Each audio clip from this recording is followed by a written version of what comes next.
আজকে যে বৈরী আবহাওয়া এবং যার মধ্যে দিয়ে আপনারা এসেছেন, আসলে এটা প্রমাণ করে যে আমাদের বাংলা ভাষা, বাংলা গান, বাংলা কবিতা এবং উঠানের সুর সবকিছু দিয়েই এটা প্রমাণ করে যে এখনো আমরা একটা একাত্মতার ভিতরে আছি।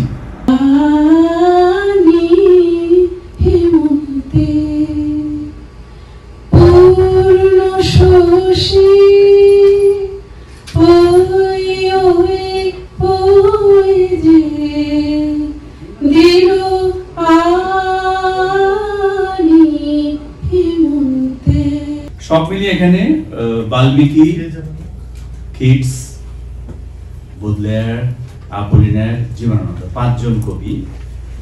এর মধ্যে 3 হচ্ছে কেন্দ্রে। আপনারা জানেন কেন্দ্র হচ্ছে ইউরোপ, আমেরিকা হচ্ছে কেন্দ্র, পাশ্চাত্য, আর বাকিটা হচ্ছে পেরিফেরি। আমরা হচ্ছি ছোট লোকের এলাকা, পেরিফেরি এলাকা। তো এখানে কেন্দ্রের কবি হচ্ছেন কিটস, আपोलिনার এবং বোদলেয়ার, আর পেরিফেরির কবি হচ্ছেন বাল্মীকি এবং জীবনানন্দ। এটা একটা ব্যাপার আছে। তো এগুলো আমি অনুবাদ করে একটু তুলনা করেছি। তুলনা করে আবার এটা আসলে যাকে বলে তুলনামূলক সাহিত্য আর কি।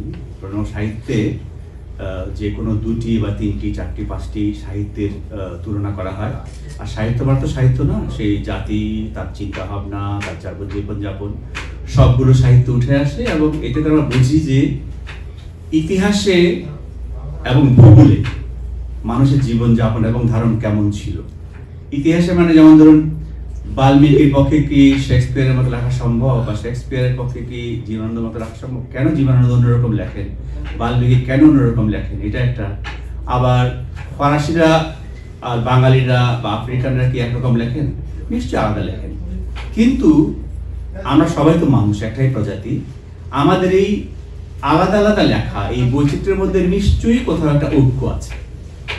বাঙালি যা লিখছে হয়তো ফরাসি তাই বলছে অন্যভাবে, হয়তো বাংলা কবিতায় যে প্রাণী আসছে ফরাসি কবিতায় সেই প্রাণী আসে, অন্য প্রাণী আসে, কিন্তু প্রাণী একটা আসছে। কোথাও হয়তো শিশির পড়ছে, কোথাও হয়তো বরফ পড়ছে, কিন্তু পড়ছে কিছু। তো এই যে ঐক্য, এটা তুলনামূলক সাহিত্যে তুলে ধরার চেষ্টা করা হয়। তো এখানে টপিকটা হচ্ছে হেমন্ত। এটা একটা হাইফেন টাইপের ঋতু, গ্রীষ্ম এবং শীতের মাঝখানে। এটা আবার অনেক দেশে নাইও, অনেক ভাষার মধ্যে এটার কোনো নামও নাই। আমাদের সৌভাগ্য যে গত 5000 বছর ধরে আমাদের ভারতবর্ষে এই শরৎ এবং হেমন্ত দুটো আলাদা ঋতু আছে। আপনারা দেখবেন যে রামায়ণে এই দুটো ঋতুর কথা উল্লেখ আছে। দেখুন রামায়ণে বাল্মীকি বলছে, আমরা বলছি এটা 700 খ্রিস্টপূর্বে বলতে পারি আমরা। শারদ বেপায়ে হেমন্ত ঋতু ইষ্ট প্রবর্তকে, মানে হচ্ছে শরৎ গিয়ে সুখকর হেমন্ত ঋতু শুরু হলো। তার বুঝতে পারছি যে শরৎ হেমন্ত আজকের কথা না ভাই, এটা 3000-4000 বছর ধরে চলছে মোটামুটি। তারপর একটা শ্লোক শোনাই আপনাদের রামায়ণের। নিহার পুরুষলোকা পৃথিবী শস্যমালিনী জলানি উপভোগ্যানি সুভগ ভব্যবাহ। সোজা কথা হচ্ছে নিহারে কর্কশ পৃথিবী, ভূষণ তার শস্য মালিকা, জলস্পর্শ অনুপভোগ্য, সুখসেব্য অগ্নিদায়িকা। তার মানে লক্ষণ বলছে যে এখন পানিতে হাত দিলে ভাই ঠান্ডা লাগে, আবার আগুনে হাত দিলে একটু ভালো লাগে। এই হচ্ছে ঋতু। তো রামায়ণে বেশ লম্বা বর্ণনা আছে। অনন্তর শরৎকাল অতীতে হেমন্তকাল সম্প্রস্তুত হইল, তখন রামের পিছনে পিছনে যাচ্ছে। উনি বলছেন যে এখন চাঁদের কি অবস্থা, সূর্যের কি অবস্থা। আবার চাঁদের দিকে তাকালে মনে হয় যেন আয়নার মধ্যে নিঃশ্বাস পড়লে যেরকম লাগে, আয়নাটা ঘোলাটে হয়ে যায়। তার মানে আমরা ভাবি যে আয়না বোধহয় নতুন আবিষ্কার না, আয়না তখনও ছিল। চাঁদকে সেরকম মনে হচ্ছে। তারপর বলছে কেমন করে ধানের শীষগুলো, ধান এসছে, ধান পেকেছে, নত হয়ে গেছে। তারপরে হাতি করছে কি, নদীতে গিয়ে জল নিচ্ছে সুন্দর কুঞ্চন করে, ইত্যাদি ইত্যাদি। তারপরে পদ্মের পাতা নষ্ট হয়ে গেছে শিশির পরে, আর প্রত্যেক গাছ তুষারে ঢেকে আছে। তার মানে যে এলাকার কথা বলছে বাল্মীকি, সেখানে প্রচুর সমুদ্র বরফ পড়তো, এবং বরফের নাম হচ্ছে আপনারা জানেন নিহার। যে নিহারে সব আচ্ছন্ন। এই ঋতুটি বৈশিষ্ট্য যার কুয়াশা, সুপক্ষ ফলের মিষ্টতা, প্রাগ্য হতে থাকা প্রাণের বন্ধু সূর্যের সঙ্গে মন্ত্রণা করে, যাতে ঘরের কার্নিশ ছুঁয়ে চলা সব আঙ্গুললতা সূর্যের আশীর্বাদে অচিরেই ঝুলে থাকে ফলের ধারে। গেল যে ফলের যেন ফল আসে এটা। তারপর হচ্ছে উনি বলছেন, কে দেখেনি তোমাকে প্রায়ই তোমার গোলা ঘরে, যারাই বাইরে আসে তারাই দেখবে তোমাকে এসে। আলু ঢালু বসে আছে মেঝেতে তোমার বিজাগারে, হালকা উঠছে চুল শস্য ঝাড়ার বাতাসে। এরপরে বোদলেয়ারের একটা কবিতা আমরা দেখছি, বলছে যে, আমি মাঝখান থেকে পড়ছি, সম্পূর্ণ শীতকাল দখল করবে আমার অস্তিত্ব, ক্রোধ, আতঙ্ক, শিহরণ, ঘৃণা, কঠিন শ্রমে আমাকে বাধ্য করবে, এবং আপন মেরু প্রদেশের নরকে জ্বলন্ত সূর্যের মতো হৃদয় আমার স্রেফ একটি রক্তিম বরফ খণ্ড হবে। বুঝতে পারছেন, এগুলো সনেট এ বি ছন্দ আর কি। ও বলছে যে গাছগুলো ঝরে পড়ছে, মানে ভেঙে পড়ছে রাজপথের উপরে বরফে জমা হয়ে। এই একঘেয়ে আঘাতে মনে হয় আমার শরীর দুলছে, খুব তাড়াহুড়ো করে কোথাও কফিনে কেউ মারছে পেরে। কার কফিন? গ্রীষ্ম তো গতকাল শেষ, এখন তো হেমন্ত চলছে। রহস্যময় এই শব্দ, বিদায়ের সুরে বাঁচতে থাকা ঘন্টার ধ্বনি এক। আমাকে তবুও ভালোবাসুন, আমার মা, প্রেমিকা কিংবা বোন হন না যা খুশি। গৌরবময় হেমন্ত কিংবা অস্তমান সূর্যের মাধুর্য হয়ে উঠুন, যতই হই আমি অকৃতজ্ঞ, যতই করি আমি বদমাইশি। এই হচ্ছে বোদলেয়ার। আপনি জানেন যে লোকটা কোনো সুবিধা ছিল না, মায়ের সঙ্গে না কারোর সঙ্গেই না, ইত্যাদি। যেমন বলছে, ভালোবাসি আপনার দীঘল চোখের সবুজাব রং, কি মধুরী রূপ, কিন্তু সবই আজ তিক্ত মনে হয়।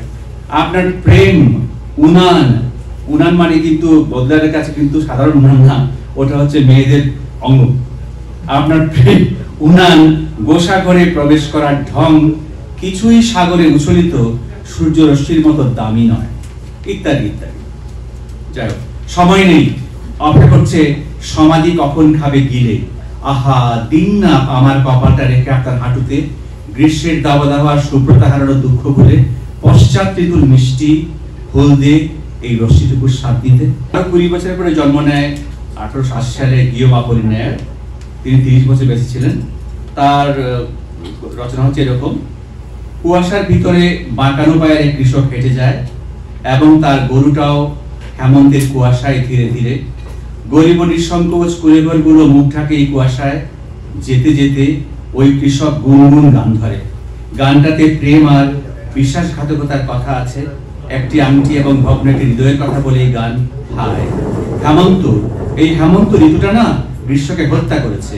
ধূসর দুটো ছায়া মিলিয়ে যায় কুয়াশায়। তারপর বলছে যে, বেচারা হেমন্ত, তোমার মৃত্যু হয় শুভ্রতা এবং তুষার ফলের প্রাচুর্যে।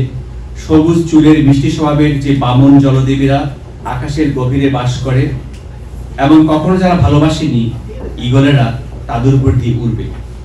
দূর দিক চক্রবারে হরিণেরা ডেকেছিল। তারপরে চলে যাচ্ছে, গোড়ার পড়ছি না। যে পাতাগুলো লোকে মারিয়ে যায়, যে একটি ট্রেন চলে যায়, জীবন কেটে যায়। এই হচ্ছে আपोलिनाরের হেমন্ত ভাবনা। এরপর শেষ কবিতা আমরা জীবনানন্দ দাশে আসি। উনি আपोलिनाরের মোটামুটি 1918 সমসাময়িক কবিতা ধরতে। একটু লম্বা কবিতা, পুরোটা পড়বো না, একটু পড়ি। এটার নাম হচ্ছে মৃত্যুর আগে। আমরা হেঁটেছি যারা নির্জন ঘরের মাঠে পৌষ সন্ধ্যায়, দেখেছি মাঠের পারে নরম নদীর নারী ছড়াতেছে ফুল কুয়াশায়। কবেকার পারাগার মেয়েদের মতো যেন হায় তারা সব। আমরা দেখেছি যারা অন্ধকারে আকন্দ ধুন্দুল, জোনাকিতে ভরে গেছে যে মাটির ফসল নাই তাহার শিয়রে। চুপ দাঁড়াইছে চাঁদ, কোনো স্বাদ নাই তার ফসলের তরে। কি বুঝিতে চাই আর, রৌদ্র নেমে গেলে পাখি পাখালির ডাক শুনি নাকি, প্রান্তরের কুয়াশায় দেখি নাকি উড়ে গেছে কাক। যুগপৎ সাফল্য এবং হতাশার ঋতু হেমন্ত। ফসল কেটে নেবার পর রিক্ত মাঠের কথা বলা হয়েছে একাধিক কবির কবিতায়। ফসল তোলার পর মাঠে রিক্ততার বিষাদ, হতাশা, ধূসরতা, কুয়াশা, মৃত্যু সুলভ শীতলতা, এইসব ধারণা মোটামুটি এসেছে সব কম বেশি গত কয়েক হাজার বছরের লেখা হেমন্ত বিষয়ক কবিতায়, কি পাশ্চাত্যে কি প্রাচ্যে। কিন্তু আমরা লক্ষ্য করতে পারি কেন্দ্রের দুই কবি জন কিটস, 3 কবি আপোলিনার এবং বোদলেয়ার কবিতা আপনারা শুনলেন, জীবনানন্দ শুনলেন, বাল্মীকি শুনলেন। এরা হচ্ছে পেরিফেরির কবি, তার মানে পরিধির কবি। আমরা দেখতে পারি যে পরিধির কবির রচনায় হেমন্ত কি ডিটেলে অনুপুঙ্খতায় ধরা গিয়েছে, যে ডিটেল আমরা কিন্তু কেন্দ্রের কবিতার মধ্যে পাই না। আবার পরিধির কবি বাল্মীকি এবং জীবনানন্দের মধ্যে আমরা যে দর্শন পাই, অবশ্যই কেন্দ্রের কবিতার দর্শন আছে, কিন্তু আমার মনে হয় পরিধির কবির মধ্যে দর্শনের পরিমাণ অনেক বেশি এবং এই দর্শন অনেক গভীর এবং অনেক বেশি আধুনিক। খুঁজে যাও সবুজ দর্শন শেষ বেলাকার ও শেষ নেও স্মৃতির ছবি আঁকো না, না যেও না ও শেষ পাতা গো, শাখায় তুমি থাকো, ওই পাতাটাই অমর হবে তোমার আমার কথা, কাছাকাছি থাকবে তোরা আনন্দ আর ব্যথা, তোমার আমার কথা, ওই পাতাটাই অমর হবে আনন্দ আর ব্যথা। বসন্ত দিন আসবে যখন ফুল হয়ে নাই ফুটব তখন, বসন্ত দিন আসবে যখন ফুল হয়ে নাই ফুটব তখন, হিমের রাতে দুঃখ তোমার ভূষণ করে ঢাকো না, না যেও না ও শেষ পাতা গো, শাখায় তুমি থাকো, ছেলে তুমি ছিলাম আমি, ছেলে তুমি ছিলাম আমি, চিহ্নটি তার রাখো না, না যেও না, না না যেও না, না না যেও না।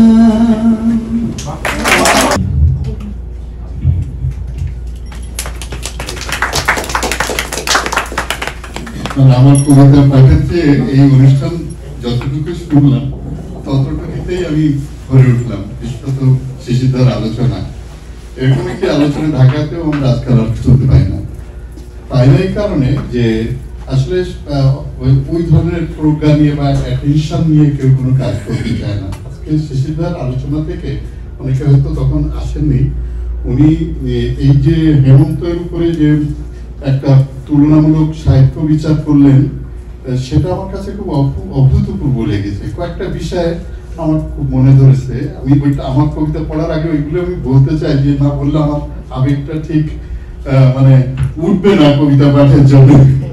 তো উনি যেটা বলেছেন যে ধরেন আয়না, তখনকার দিনে আয়না ব্যবহৃত হতো, তারপর মানে 700 শতাব্দীতে, বা এই যে আমাদের এখনকার দিনে যেসব জিনিস আমরা দেখি সেই জিনিসগুলো যে উপস্থিতি ছিল সেটা কিন্তু এই ঋতু বিচার করতে যে চলে আসলো। আরেকটা জিনিস উনি বলছেন পেরিফেরি কবি এবং আপনার কেন্দ্রের কবি, এই কনসেপ্টটা একটা এক ধরনের থিওরিটিক্যাল ফাউন্ডেশনের মতো কিন্তু স্টার্ট হলো। এখন আপনি পেরিফেরি কবি কেন, কিভাবে কবি, কেন্দ্রের কবি কেন, কিভাবে কবি, সেটা নিয়ে কিন্তু একটা বিস্তারিত আলোচনা হতে পারে। এবং এখানে আমার কাছে একটা জিনিস মনে হয়েছে যে উনি যখন পেরিফেরি কবি বলছেন তাদেরকে তিনি একটু পক্ষপাত দেখিয়েছেন, যেমন তাদের মানে যে কবিতায় যে বাস্তবতা, যে প্রকৃতির যে বর্ণনা, সেটা যত গাঢ়ভাবে এসছে কেন্দ্রের কবিদের ততটা আসে নাই। আমরা যদি থিওরিটিক্যালি এই কথাটাকে ধরে নেই তাহলেও কিন্তু একটা হু তিয়ানলিন চাইনিজ কবি, ইনি আসলে যখন 47 সালে জন্ম, 61 সালে যখন চীনে সংস্কৃতি বিপ্লব হয়, তখন উনি একটা গ্রামে বাগানে, ফলের বাগানে কাজ করতে গিয়েছিলেন। তো কাজ করার ভেতর দিয়ে তার ভিতরে এই পাতা ঝরার ব্যাপারটা চলে আসে। তখন উনি একটা কবিতা লেখেন, সেই কবিতাটির নাম হচ্ছে ঝরা পাতা।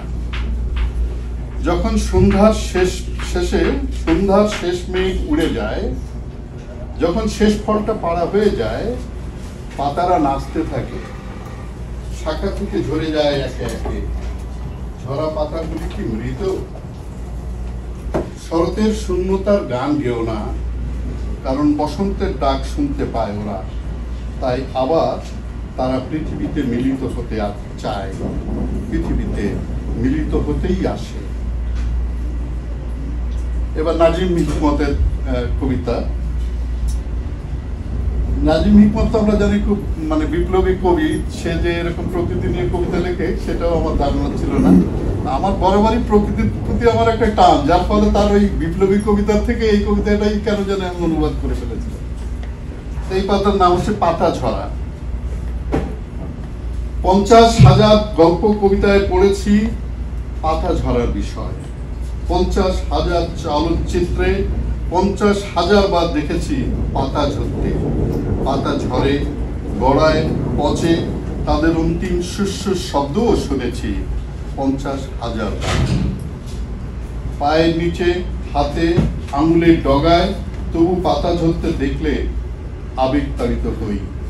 বিশেষত যে পাতাগুলি ঝরে বুলোভার্ডে, বিশেষত কাঠবাদামের পাতা। আর যদি শিশুরা সেখানে থাকে রোদ্দুর, সুসংবাদ পাই বন্ধুত্বের। বিশেষত যদি বুকের ব্যথা না ওঠে, আমি বিশ্বাস করি আমার ভালোবাসা আমাকেও ভালোবাসে। যদি দিনটি এমন হয় যে আমি লোকেদের সম্পর্কে ভালো বোধ করছি, পাতা ঝরতে দেখলে তা আমার মন ছুঁয়ে যায়। বিশেষত যে পাতাগুলি ঝরে বুলভার্ডে, বিশেষত কাঠবাদামের পাতা।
আমার দিকে তাকিয়ে বলেন, প্রকৃতি কি খাবে? আপনি সুযোগ পেলেই আমার নামের প্রশংসা করেন। সেদিন রাজশাহী বিশ্ববিদ্যালয় থেকে একজন প্রভাষক আপনার কাছে বেড়াতে এলে আপনি আমার সাথে পরিচয় করিয়ে দিয়ে বললেন, অনির্বাণ, ও হচ্ছে প্রকৃতি অরুণিমা। ওটা খুব সুন্দর, তাই না? আমাদের ডিপার্টমেন্টের খুব ব্রাইট মেয়ে, গণনাট্য সংস্থায় অভিনয় করে, গান লেখে, ছবি আঁকে, ফুলকিতে বাচ্চাদের ছবি আঁকা শেখায়। আরে বাবা, আমি তো জানি আমার নামটা আনকমন। বাবা এই নামটা রেখে কি যে ঝামেলায় ফিরে গেছেন। আমার নামটা শুনে লোকজন আকাশ থেকে পড়ে, কেউ কেউ ভ্রু কুঁচকে তাকায়। একবার নাটক নিয়ে কলকাতা গেলাম নাট্য উৎসবে। একজন উদ্যোক্তা সিগারেট খেতে খেতে আমাকে বললেন, আপনার নামটা ভারী সুন্দর। কিছু মনে করবেন না, আপনার টাইটেলটা যেন কি? শুনে খুব রাগ হলো। গ্রুপ থিয়েটার করার লোক আমার পদবি জানতে চাইছেন। বুঝতে চেষ্টা করছেন আমি হিন্দু নাকি মুসলমান। শিশির মঞ্চের বাইরে এসে খোলা হাওয়ায় দম নিলাম জোরে জোরে, মনে মনে বাবাকে ধন্যবাদ দিলাম। বাবা, তুমি একটা অসাধারণ কাজ করেছো। স্যারের রুমে ঢুকেই বললাম, স্যার জ্বর হয়েছে, মোগলাই পরোটা খাবো। আপনাকে প্রথমে খুব গম্ভীর লাগছিল, তারপরও আপনি টিচার্স ক্যাফেটেরিয়া থেকে আনিয়ে দিলেন মোগলাই পরোটা। অর্ধেক খাওয়ার পরেই মনে হলো আর খেতে ইচ্ছে করছে না, শুধু শুধু পয়সা খরচ হলো আপনার। লজ্জা লাগছিল নিজে, গট গট করে চলে আসি। আপনি কিছুই বললেন না। কয়েকদিন আগে মারিয়া রিলকের একটা বই ধরিয়ে দিয়ে বললেন, প্রকৃতি, ব্রিটিশ কাউন্সিলে আবৃত্তির অনুষ্ঠানে আপনি এখান থেকে পড়বেন। আমার ইংরেজি আবৃত্তি আপনি খুব পছন্দ করেন। আমি রাত জেগে জেগে রিলকে পড়ছি। Marveling he stands on the cathedral's step ascent, close to Rose window, as though frightened that apostates which grew and all at once. কবিতা পড়তে পড়তে কি জানি কি মনে হলো, আপনাকে দুম করে ফোন করে বসলাম, স্যার রিলকে পড়বো না। কেন প্রকৃতি? ভালো লাগছে না স্যার। ও, আর কিছুই বলেননি। বুঝতে পারি আপনি খুব কষ্ট পেয়েছেন। পরদিন ডিপার্টমেন্টে দেখা হলো, আপনি খুব এলোমেলো ছিলেন। আমি শুভ সকাল বললাম, আপনি শুকনো করে হাসতেন। প্রাণ নেই ক্যান্সার। দুপুরের খাবার বিরতিতে আপনার রুমে পর্দা সরিয়ে মুখে দিতেই দেখি আপনার চোখ বন্ধ করে গুনগুন করছে, আমার সকল নিয়ে বসে আছি সর্বনাশের আশায়। আপনাকে আর বিরক্ত করতে ইচ্ছে করছিল না। আস্তে করে চলে আসি যাতে আপনার ধ্যান না ভাঙে। সংসারে কত কি যে হয়, রোদ নামলে, জ্যোৎস্না পড়ে গেলে অলক্ষে কত কি যে ঘটে কে জানে। থানকুনি পাতার মতো কত পাতা নিজেকে বিলিয়ে দেয়। এই যে হেমন্তের অরণ্যে আমি পোস্টম্যান হয়ে ঘুরছি ক্যাম্পাসে, পাতারা ঝরে পড়ছে জমিনে, সবাই মারিয়ে গট গট হেঁটে চলে যায়। রোদের বল্লভটা আর তীক্ষ্ণ লাগছে না। আর্টস ফ্যাকাল্টির করিডোর ধরে হাঁটছি, ক্লান্ত লাগছে চারপাশের ক্লাসরুম। কি আশ্চর্য, আমিও গান শুরু করেছি নিভৃতে, একাকী বিক্রম সিং এর মতো। চোখের জলে লাগলো জোয়ার। পাতারা ঝরছে, পাতারা পড়ছে, পাতারা উঠছে, উড়ে উড়ে পড়ছে, তারপর ঘুরছে। পাতারা ঘুরছে, পাতারা উঠছে, পথ থেকে পথে পাতারা ছুটছে। পাতারা লালচে, পাতারা কালচে, হলদে পাতারাও উড়ে এসে জুটছে। মেপল পাতারা পড়ছে, ওকের পাতারা ঝরছে, অ্যাশের পাতারা উঠছে, মেপল পাতারা ঘুরছে। পড়ার ঝড়ার শব্দ শুনছি আর শীতের দিন গুনছি। এবার হেমন্ত থেকে আমি একটু অন্যদিকে যাই। একটা ভাবনা দিয়ে আমি শুরু করি। ছড়াটার নাম হচ্ছে ভাবনা। তোমার বাড়ির পুকুর ঘাটে বৌদিরা যায় জল নিতে, আমার বাড়ি ছুটছে খালা গাছের পাকা ফল দিতে। কাশেম শেখের বেটা গেছে সেন বাড়িতে দুধ দিতে, খান পরিবার মামলা করে হারাধনের বুদ্ধিতে। জরি পরি ধান ভাঙছে, হীরালালের ধান কমে, অঙ্ক ক্লাসে শফিকে দেয় বীরেন বাবু কানমনি। মনা মাঝির নায়ে চড়েন দত্ত বাড়ির দাদু মশাই, সতীশ রীতিশ মাংস কেনে, খাসি কাটে চাদু কষাই। প্রবীর সাহার মেয়ের বিয়ে সেলিম মিয়ার প্যান্ডেলে, হাজি রফিক নামাজে যান সুখেন মুচির স্যান্ডেলে।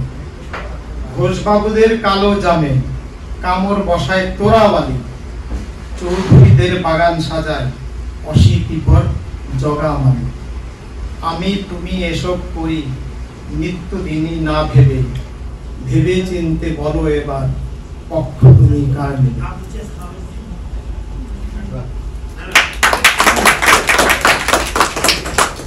এই ভাবনার উত্তরগুলো না পেলে আমাদের মনে একটা আক্ষেপ জমা হয়। সেই আক্ষেপ থেকে ছোট্ট ছড়াটির নাম আক্ষেপ।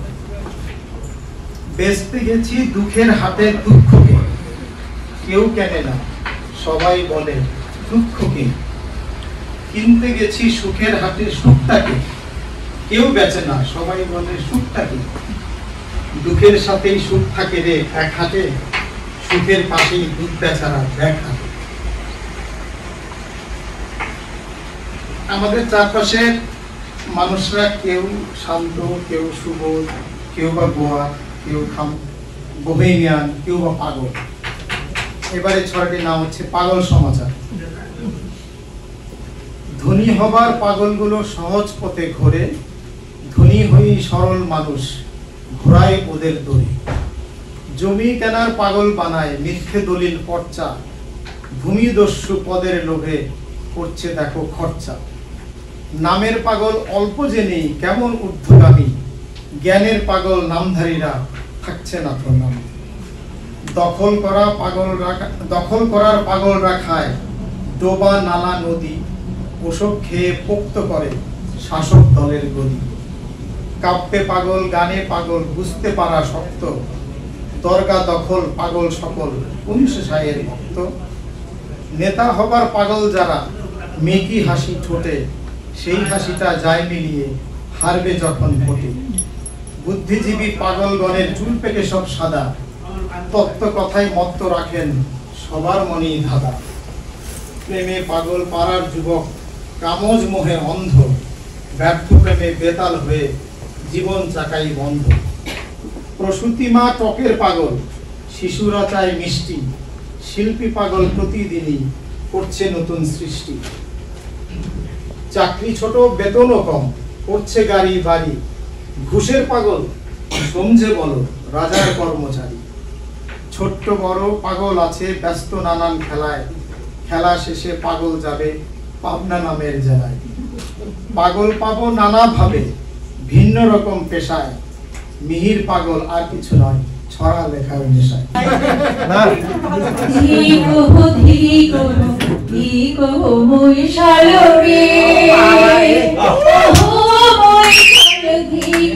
তোমার দিয়া কোন পহরানি চাইছেন মহিষাল, আমাকে ছাড়িয়া মহিষাল রে।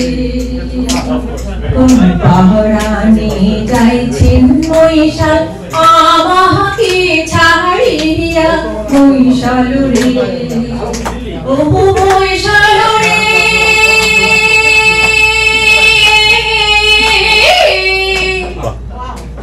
হাট বাহা যাইছেন বাজার যাইছেন রে।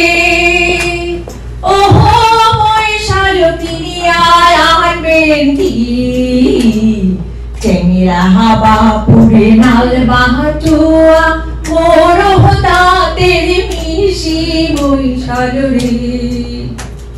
চেংরা হাবা পুরে নাল বাহাটুয়া, মোর হতাতের মিশি মহিষাল রে।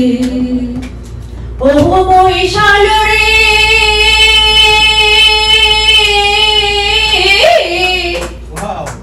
তোমরা যাইছেন অঙ্কুর মহিষাল রে। ও মহিষাল মোরে ধইরা আছে হিয়া, কোন পহরানি যাইবেন মহিষাল, আমাকে ছাড়িয়া মহিষাল রে। ধিকো ধিকো ধিকো মহিষাল রে। ও মহিষাল মোর ধইরা আছে হিয়া, আর কহতা কালে জইবার আঁচলে বাঁধিয়া মহিষাল রে।